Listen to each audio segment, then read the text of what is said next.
Nadie cae de un trono de repente. La caída siempre comienza mucho antes, cuando todavía nadie está mirando.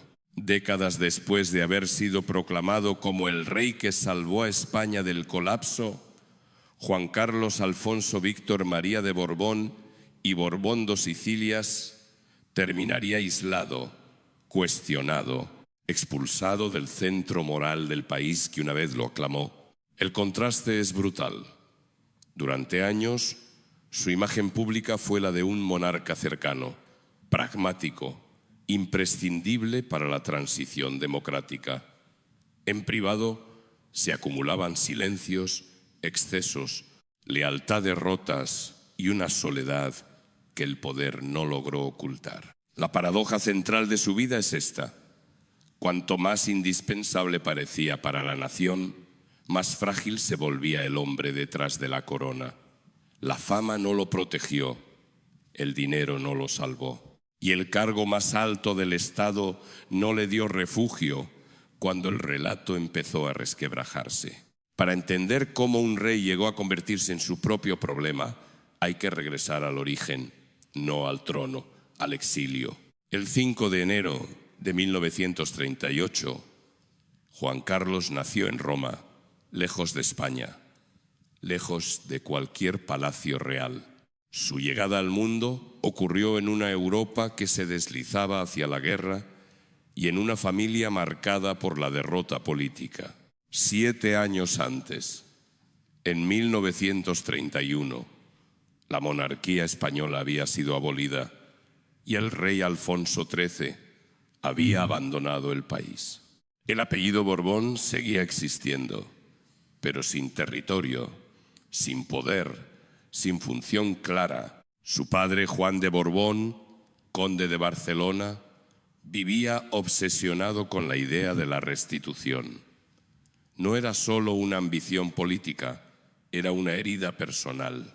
La corona para él no era una opción, era un derecho arrebatado. Su madre, María de las Mercedes de Borbón dos Sicilias, sostuvo la estructura familiar en medio de una identidad suspendida. El hogar no era un lugar fijo, sino una condición temporal. Durante sus primeros años, Juan Carlos creció entre Italia y Portugal, especialmente en Estoril, un enclave de exiliados aristocráticos donde se aprendía a vivir con dignidad aparente y frustración profunda. Estoril no era pobreza, pero tampoco era pertenencia.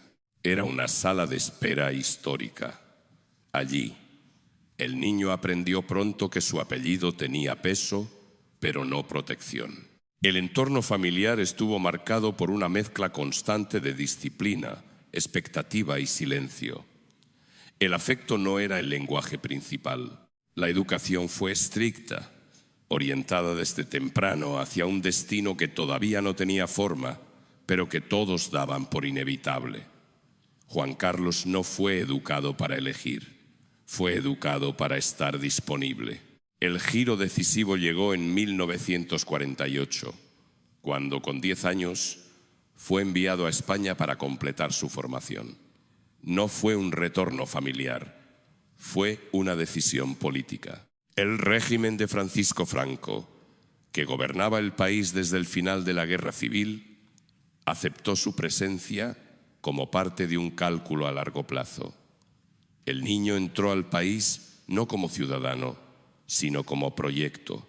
En San Sebastián, uno de sus primeros destinos educativos, Juan Carlos comenzó a experimentar una forma de vigilancia sutil. No se trataba solo de estudiar, se trataba de observarlo, de medir su comportamiento, de evaluar su capacidad de adaptación. España, en aquellos años, era un país rígido, jerárquico, controlado. La espontaneidad no era un valor, la obediencia sí. Posteriormente, su formación continuó en Madrid, donde el peso simbólico de la capital reforzó la idea de que su vida ya no le pertenecía del todo. Cada paso era observado por el régimen y al mismo tiempo juzgado por su propio padre desde el exilio. Juan Carlos creció entre dos expectativas incompatibles: ser fiel a la legitimidad dinástica y ser útil al poder real existente. La adolescencia estuvo atravesada por una tragedia que marcaría su vida de forma silenciosa. El 29 de marzo de 1956, en Estoril, su hermano menor, Alfonso, murió por el disparo de un arma de fuego. Juan Carlos tenía 18 años. El episodio fue tratado con discreción extrema, envuelto en versiones oficiales y silencios familiares. Más allá de las circunstancias, el impacto emocional fue devastador. La muerte entró en la familia no como un duelo compartido, sino como un tema prohibido. Desde ese momento el joven aprendió una lección que lo acompañaría toda su vida. El dolor no se muestra, se administra, se esconde, se convierte en control. Ese mismo año y en los inmediatamente posteriores, Juan Carlos ingresó de lleno en la formación militar. No fue una elección vocacional, fue una condición indispensable para existir políticamente en la España franquista. Entre 1955 y 1957 se formó en la Academia General Militar de Zaragoza. Después vendrían otras instituciones castrenses. El uniforme no solo le otorgaba legitimidad, le ofrecía una identidad clara en un país que no toleraba ambigüedades. Mientras tanto, la relación con su padre se volvía cada vez más tensa. Juan de Borbón veía con creciente inquietud cómo su hijo se integraba en las estructuras del régimen que él rechazaba. Para Juan Carlos, la situación era asfixiante. Avanzar significaba decepcionar. Detenerse significaba desaparecer. Así se forjó el núcleo del conflicto que definiría toda su biografía. Vivir para cumplir una función, no para ser una persona. Al llegar a la adultez temprana, Juan Carlos ya había interiorizado 3 reglas fundamentales: no desafiar abiertamente al poder, no exhibir fragilidad y no contradecir el relato que otros construyen sobre uno. Estas reglas le permitirían ascender, pero también sembrarían el terreno para una vida escindida, donde el hombre real quedaría siempre subordinado al personaje público. La imagen que el país comenzaría a conocer años después, la del rey cercano, campechano, salvador de la democracia, no nació de la libertad, sino de la contención. Fue el resultado de una infancia sin raíces, una juventud vigilada y una tragedia familiar nunca elaborada. Antes de ser rey, Juan Carlos fue un niño educado para no fallar. Y esa exigencia absoluta, con el tiempo, se convertiría en su mayor condena. La vida de Juan Carlos no avanzó como una carrera elegida, avanzó como una línea trazada por otros, donde cada paso correcto cerraba una puerta distinta. Tras la adolescencia marcada por el exilio emocional y la tragedia familiar, la entrada definitiva en la vida institucional no fue un descubrimiento, sino una absorción. A finales de los años 50, el joven Borbón ya no pertenecía del todo a su familia, pero tampoco era aún una figura pública. Vivía en un espacio intermedio, diseñado para observarlo, evaluarlo y, llegado el momento, utilizarlo.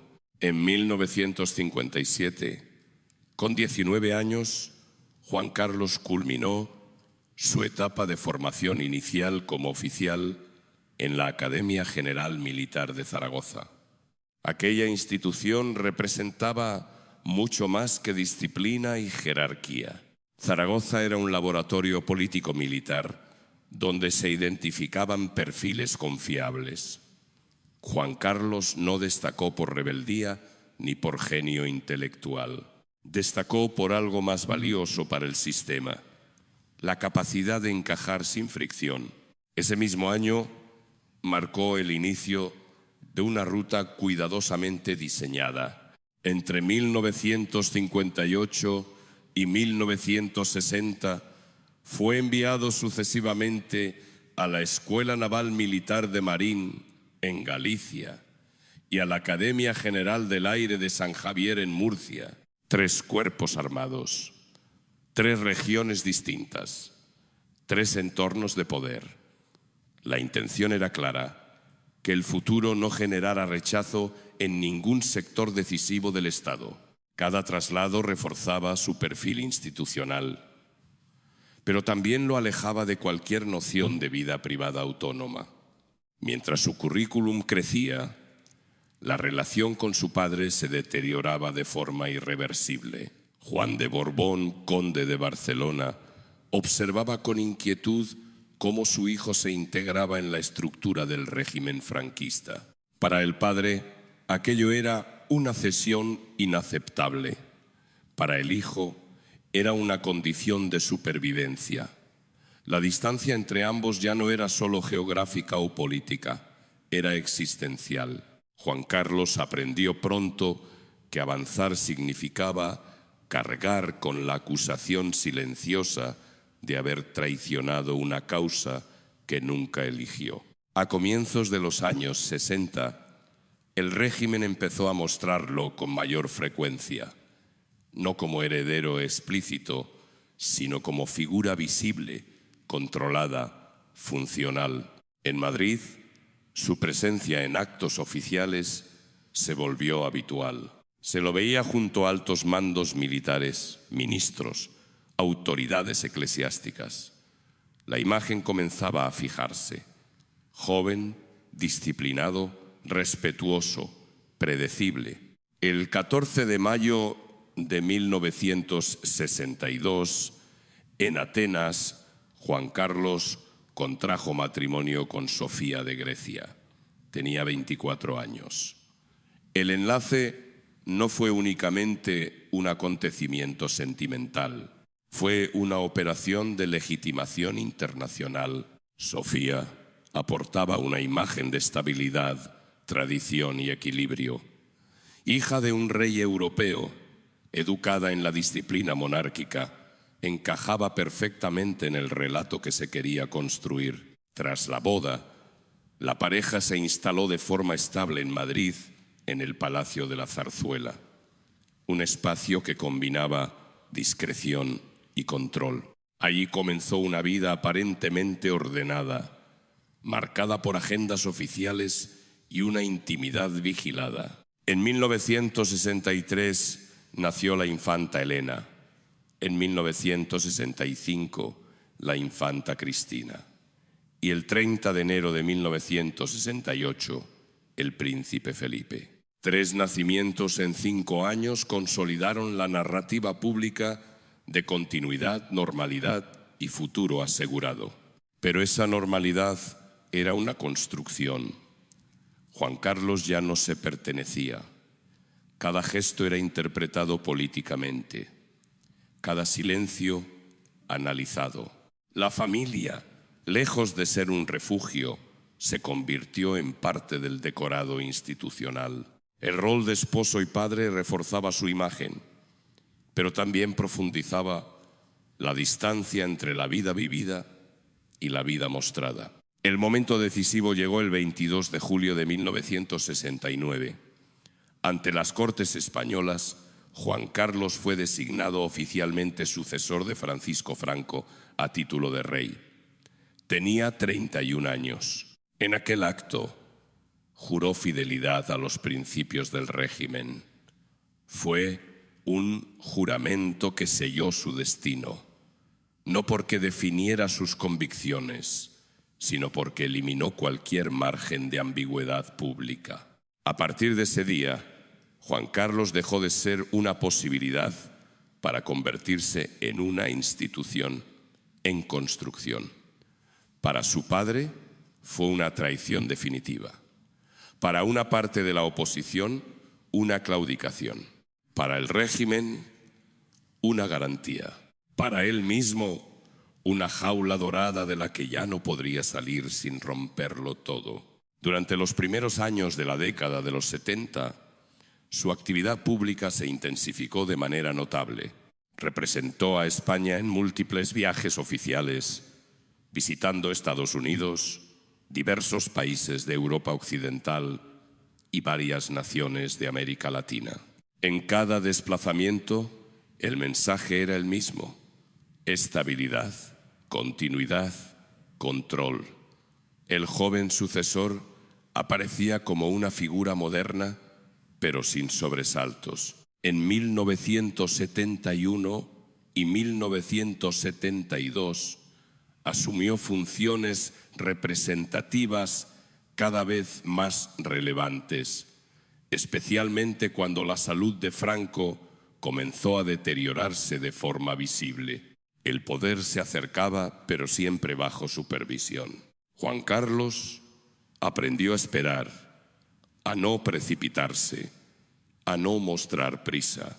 La prensa empezó a construir su mito. Se hablaba de cercanía, de sentido práctico, de un príncipe preparado para el futuro.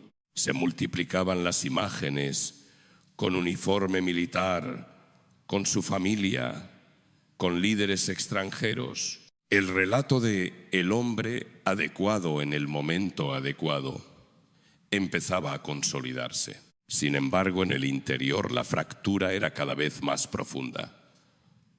Juan Carlos vivía dividido entre el personaje público y el individuo privado.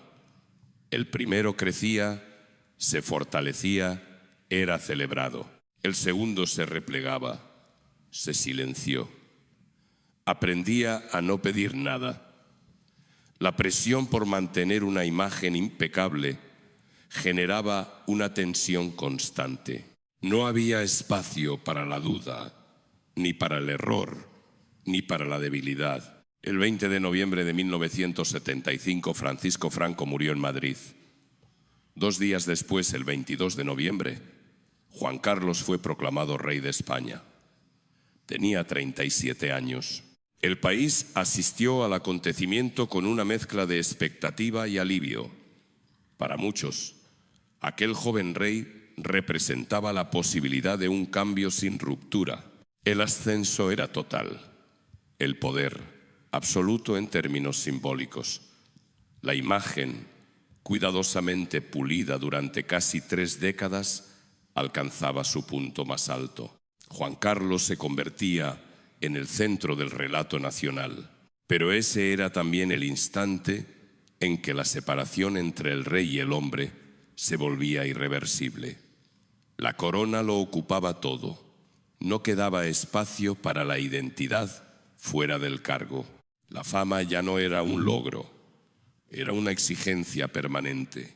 El éxito en esta etapa fue indiscutible, pero estaba construido sobre una renuncia silenciosa, la renuncia a la espontaneidad, a la vulnerabilidad, a la posibilidad de vivir sin ser observado. Y cuando el mundo lo celebraba como símbolo de estabilidad y esperanza, nadie veía aún el costo psicológico de esa perfección sostenida. Nadie advertía que bajo el brillo del poder comenzaba a gestarse una vida paralela, desconectada, cada vez más necesitada de escape. La luz era intensa, demasiado intensa para no proyectar sombras.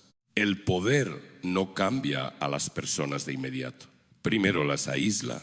Cuando Juan Carlos alcanzó la cúspide del Estado en noviembre de 1975, el relato público se centró en la esperanza, en la transición, en el futuro. Pero lejos de los discursos oficiales, algo más silencioso comenzaba a tomar forma.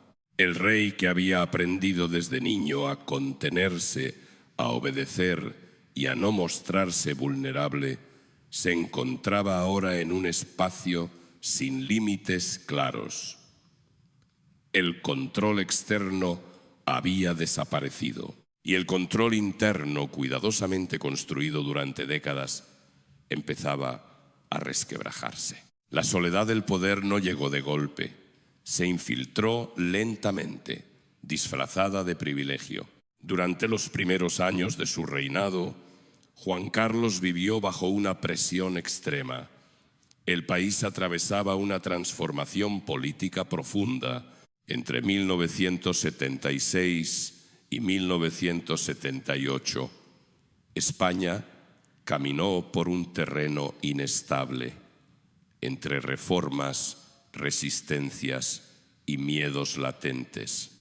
El rey era presentado como árbitro, como garante, como figura imprescindible para evitar el caos. En público, su imagen se fortalecía. En privado, el desgaste era constante. El 23 de febrero de 1981, en Madrid, se produjo uno de los episodios más determinantes de su reinado, el intento de golpe de Estado. Durante horas, el país contuvo la respiración. Cuando Juan Carlos apareció en televisión, vestido con uniforme militar, condenando el levantamiento, su figura alcanzó una dimensión casi mítica. Tenía 43 años.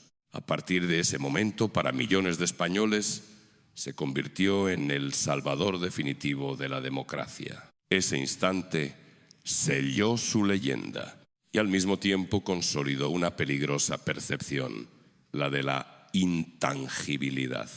Tras el fracaso del golpe, la autoridad moral del rey se multiplicó.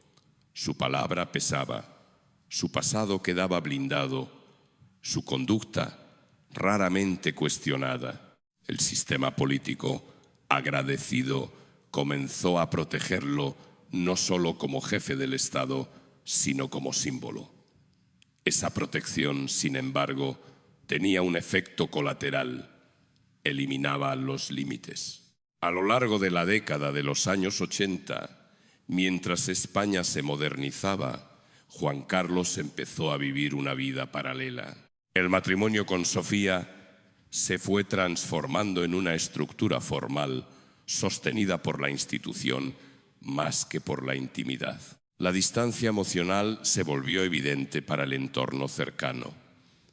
La familia seguía cumpliendo su función pública, pero la vida privada ya no era un espacio de contención. En ese contexto emergieron relaciones personales complejas, prolongadas, emocionalmente intensas, mantenidas al margen de la narrativa oficial. No fueron episodios aislados, fueron vínculos sostenidos en el tiempo, posibles gracias a una combinación de poder, silencio y lealtades compradas. El rey había pasado décadas reprimiendo impulsos. Ahora, sin supervisión real, buscaba compensaciones. El poder ofrecía algo más que autoridad. Ofrecía impunidad práctica. Durante los años 90, la figura pública de Juan Carlos seguía siendo mayoritariamente positiva.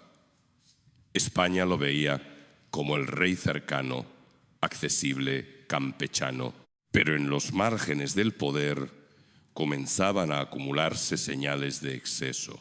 Viajes privados disfrazados de compromisos oficiales, regalos de alto valor, relaciones con empresarios influyentes, dinero que circulaba lejos del escrutinio público.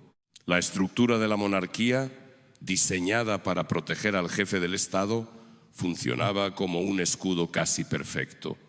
No había preguntas incómodas, no había auditorías reales. La confianza histórica se había convertido en una coartada permanente. El cuerpo, sin embargo, empezó a enviar señales. A partir de los años 2000, Juan Carlos sufrió múltiples problemas de salud. Intervenciones quirúrgicas repetidas, especialmente relacionadas con la cadera y las rodillas, lo obligaron a pasar por quirófano en varias ocasiones entre 2010 y 2013. El deterioro físico era visible. La imagen del rey fuerte, deportivo, activo, comenzaba a desmoronarse. En abril de 2012 ocurrió el punto de no retorno. Durante un viaje privado a Botsuana, Juan Carlos sufrió una caída mientras participaba en una cacería de elefantes. El hecho habría pasado desapercibido de no ser por la gravedad de la lesión, que obligó a su traslado urgente a Madrid. La noticia salió a la luz en el peor momento posible.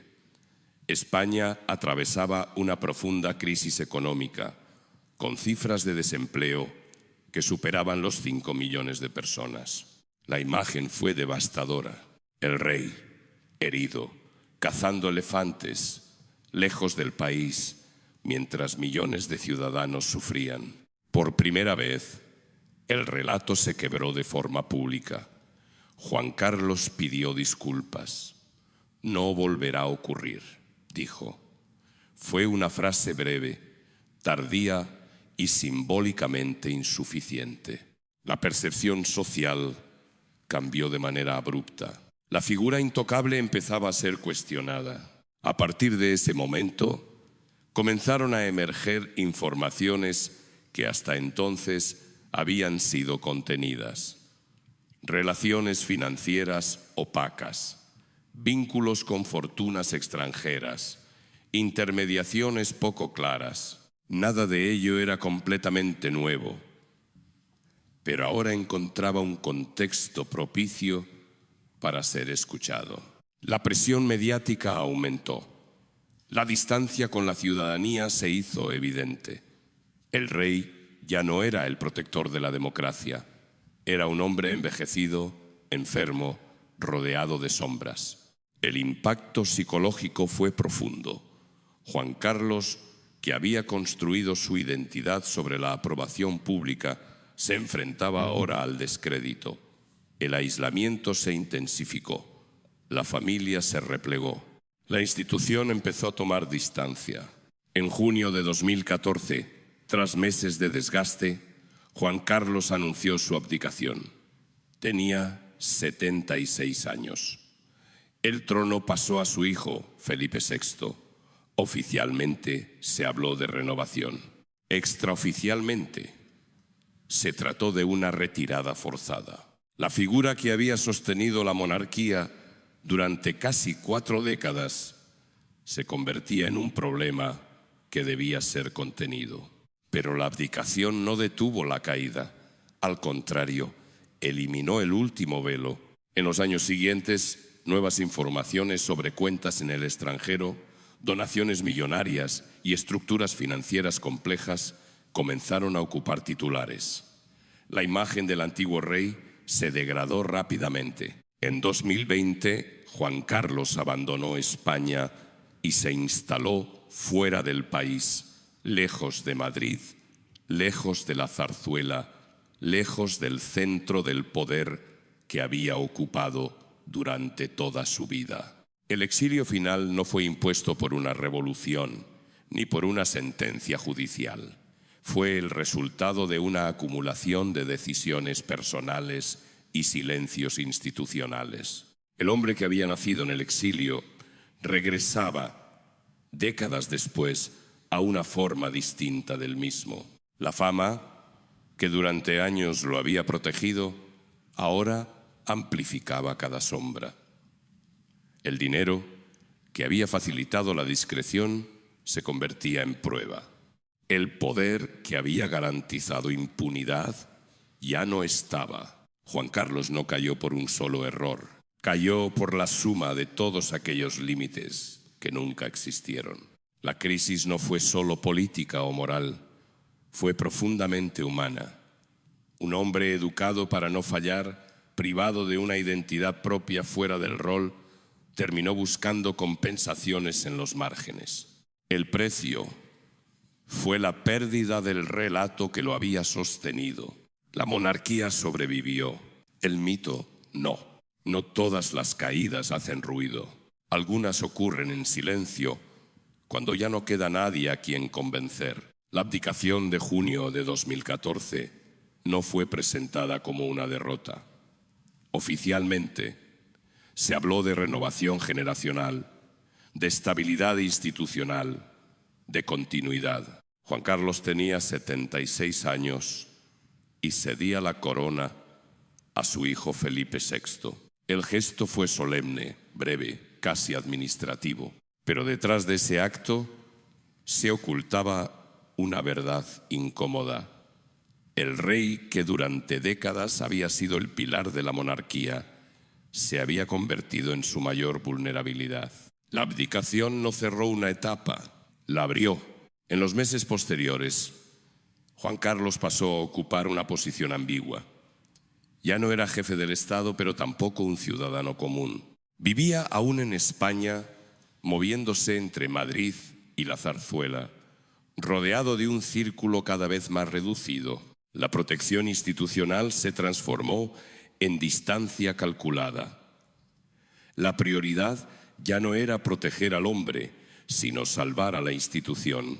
El silencio se convirtió en norma. Menos apariciones públicas, menos declaraciones, menos gestos. Pero el pasado no se silencia por decreto. A partir de 2015 y 2016, comenzaron a circular con mayor fuerza informaciones sobre estructuras financieras complejas, donaciones opacas y cuentas en el extranjero vinculadas al antiguo monarca. Durante años, estos rumores habían sido conocidos en ciertos círculos, pero no habían trascendido al debate público. Ahora el contexto era distinto. La sociedad española había cambiado. La tolerancia al privilegio sin explicación se había erosionado. La figura de Juan Carlos pasó a ser revisada con otra mirada.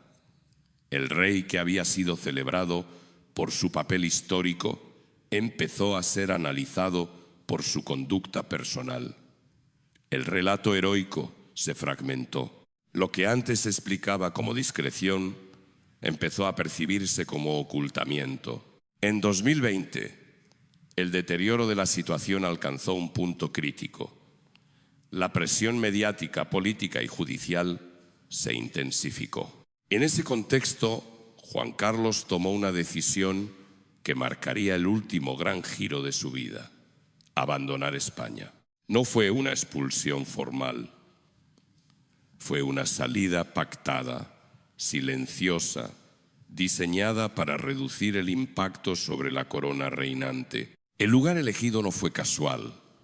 Juan Carlos se instaló fuera del país, lejos de Madrid, lejos de la Zarzuela, lejos de los escenarios donde había ejercido el poder durante casi 40 años. Para un hombre que había vivido toda su vida bajo el foco público, el exilio final fue una forma de invisibilidad forzada. La imagen era profundamente simbólica.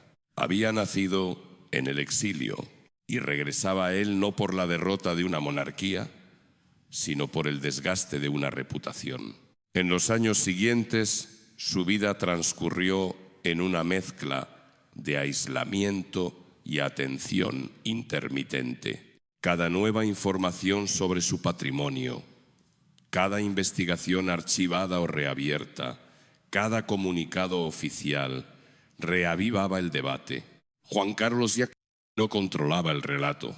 Su nombre aparecía asociado a cifras millonarias, a intermediaciones dudosas, a decisiones personales que contrastaban con la imagen de servicio que durante años se había promovido. El impacto en su entorno fue evidente. La familia real optó por una estrategia de separación clara. Felipe VI marcó distancia. La institución redefinió sus códigos internos. La figura del rey emérito pasó a ser un recordatorio incómodo de lo que ocurre cuando el poder carece de límites efectivos. En el plano personal, el envejecimiento y la enfermedad añadieron otra capa de fragilidad. Las secuelas físicas de años de intervenciones quirúrgicas limitaron su movilidad. El cuerpo, que durante décadas había acompañado al poder, ahora imponía su propio ritmo. El hombre activo, deportista, omnipresente, se transformó en una figura dependiente, contenida por su propia biología. La soledad, antes mitigada por la actividad constante, se volvió más densa. Las relaciones personales se redujeron. El círculo de confianza se estrechó hasta casi desaparecer. El antiguo rey, rodeado durante décadas de asesores, escoltas, colaboradores y aduladores, enfrentaba ahora largas horas de silencio. En paralelo, la percepción pública evolucionó. Para una parte de la sociedad, Juan Carlos seguía siendo el rey que había facilitado la transición democrática. Para otra, era el símbolo de una monarquía desconectada, opaca, incapaz de rendir cuentas. La memoria colectiva se volvió contradictoria. El mismo hombre podía ser visto como artífice y como problema. El debate no era solo sobre Juan Carlos, era sobre el precio del poder sin control. Con el paso del tiempo, la figura del rey emérito dejó de ocupar el centro del escenario. Nuevas crisis, nuevas generaciones y nuevas preocupaciones desplazaron su historia. Pero su caso quedó instalado como referencia, como advertencia. La monarquía española sobrevivió, pero lo hizo transformándose. Nuevos códigos de transparencia, nuevas distancias, nuevas narrativas. El legado de Juan Carlos fue en ese sentido paradójico. Fortaleció la institución en su origen y obligó a reformarla en su declive. En términos históricos, su vida no puede reducirse a una sola etiqueta. Fue protagonista de momentos clave del siglo XX español, pero también encarnó las contradicciones de un sistema que confió demasiado en la gratitud y demasiado poco en los límites. El tramo final de su vida pública no estuvo marcado por un juicio definitivo ni por una condena simbólica clara. Estuvo marcado por algo más incómodo: la ambigüedad, la imposibilidad de cerrar el relato de forma limpia. Y quizás ahí reside su verdadera tragedia. Juan Carlos no fue un villano clásico, ni un héroe incontestable. Fue un hombre moldeado por el exilio, elevado por la necesidad política, protegido por el agradecimiento colectivo y finalmente desbordado por sus propias decisiones. Un hombre que aprendió a representar un papel antes de aprender a ser. Al final, cuando la corona ya no estaba sobre su cabeza y el país había tomado distancia, quedó una pregunta sin respuesta clara. ¿Qué ocurre cuando alguien vive toda su vida para sostener una imagen y nunca construye un espacio para existir fuera de ella? La fama no llenó el vacío. El poder no lo protegió del tiempo. Y la historia, implacable, decidió recordar tanto la luz como las sombras. El trono se hereda, las consecuencias no. Y así, lejos de España, lejos del aplauso y lejos del rechazo inmediato, Juan Carlos terminó enfrentando lo único que nunca pudo delegar: el peso de su propia vida, sin escudos, sin protocolos y sin relato oficial que lo sostuviera. El silencio fue su último territorio y quizá también su último juicio. La historia de Juan Carlos no termina con una sentencia ni con una absolución. Termina con una distancia. La distancia entre lo que fue y lo que quiso ser. Entre la figura que sostuvo un país en un momento crítico y el hombre que nunca aprendió a vivir sin el peso del poder. La fama no fue su salvación. El silencio no fue su refugio. Y el tiempo, como siempre, no perdonó nada. Si esta historia deja una huella, no es para juzgar con facilidad, sino para recordar que ningún cargo, ninguna corona y ningún aplauso permanente pueden sustituir la necesidad humana de límites, verdad y responsabilidad. Gracias por acompañar este viaje hasta el final. Si este relato te ayudó a mirar la historia con más matices, suscríbete al canal, Comparte este video y deja tu reflexión en los comentarios. Porque detrás de cada figura legendaria siempre hay una historia que merece ser contada sin maquillaje.